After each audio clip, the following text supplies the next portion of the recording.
আজ যে ঘটনাটি বলবো তা খুব রিসেন্ট ঘটে। আমার ডিপ্লোমা ফার্স্ট সেমিস্টার এক্সাম শেষ হয় 1 তারিখে। তার কিছুদিন পর আমি ঢাকা চলে আসি। আমি যে বাসায় উঠি, লোকেশনটা বলবো না কোথায়। একদিনের ঘটনা, আমি আর আমার ছোট্ট ভাই আবেদ একসাথে ঘুমিয়েছিলাম। ঘুমে প্রায় চোখ লেগে আসছে।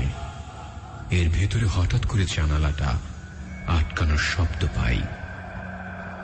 ভাবলাম হয়তো বাতাসে বন্ধ হয়ে গেছে। আবেদ জানালায় তাকিয়ে ভয়ে চিৎকার দিয়ে ওঠে আর বলতে লাগলো, ভাইয়া ভাইয়া ওই দেখো। আমি বললাম, কি? ও জানালা দিয়ে কাউকে তাকিয়ে থাকতে দেখে। এভাবে 3 থেকে 4 দিনের মতো ও এসব দেখতে থাকে, আমিও দেখি। ঠিক 1 সপ্তাহ পরে আমরাও ঘুমাই দুজনে।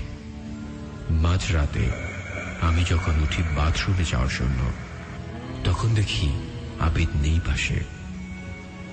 রুমের চারিদিকে তাকিয়ে দেখি ও ওই জানালার পাশে দাঁড়িয়ে আছে।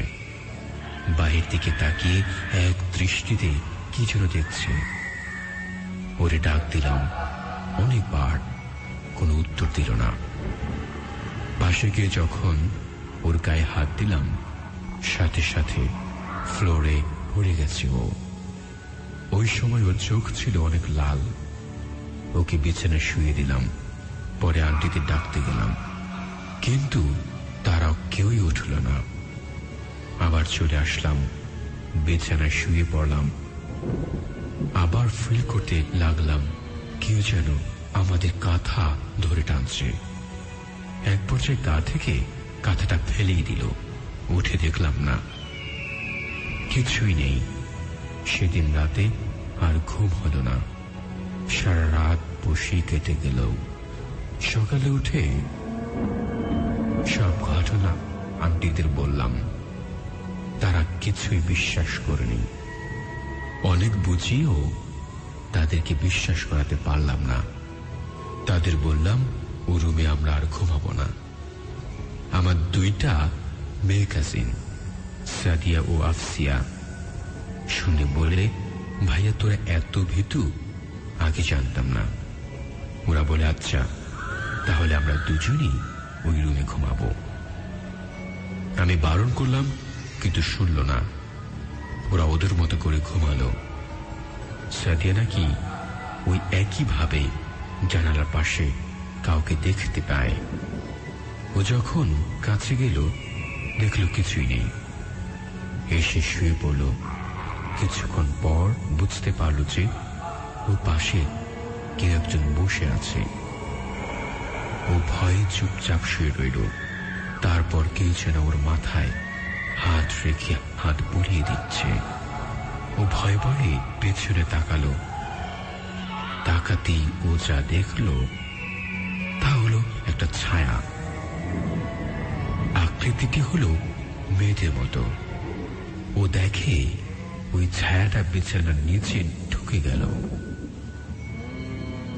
তারপরও ভয়ে কান্না শুরু করে দিল। আর ও কান্না শুনে পাশে শুয়ে থাকা ওর বোন জেগে উঠল। ও উঠে বলে, কিরে, কি হয়েছে তোর? এত রাতে কান্না করিস কেন? তারপর সাদিয়া সবকিছু বলল, আর বলল কেউ যেন বিছানার নিচে ঢুকেছে। ওর বোন ওকে বলে, কিরে, মজা করার আর তো সময় নেই। এত রাতে কে আসবে আর রুমে? তুই আর আমি, তাহলে অন্য আরেকজন আসবে কোত্থেকে? ওর বোন বিছানার নিচে তাকালো, কিছুই দেখতে পেল না। যখন সাদিয়া তাকায়, দেখে সেই ছায়াটা, আবার সে চিৎকার দিয়ে উঠল, ওই তো সেই ছায়াটা। আবার যখন ওর বোন তাকালো, সবে মাত্র উকি দিবে,